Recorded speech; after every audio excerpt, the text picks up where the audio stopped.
Guys, so makulimlim na umaga at maulan tayo kagabi. So ayun, tayo sa mga beef, mga pet rabbit natin. So nagpakain ako sa kanila. Ayan. So mapapansin nyo dyan, kumakain na sila. Ayan. Tsaka si mother do, ayun, nakain na rin.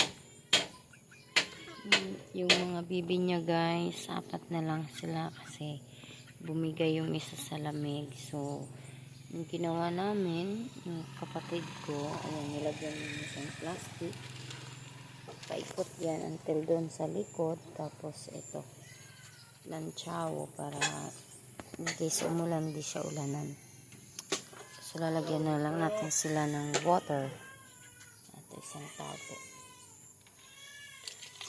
Ayan, para hindi sila mawaw guys. Uy, ate, ay ko. So ayan guys, lahat na sila nalagyan na ng tubig. Ayan, kumakain na yung anak niya. Oh.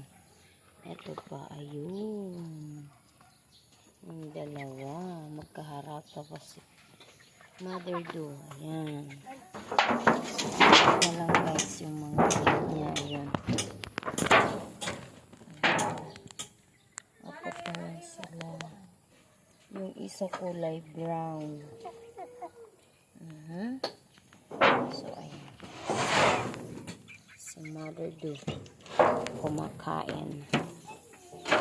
Ayan lang guys, have a great morning po sa inyo lahat. Ayan, dyan lang naman yung mga rabbits natin. Ayan, at yung araw ay nawawala kasi hindi maaraw na.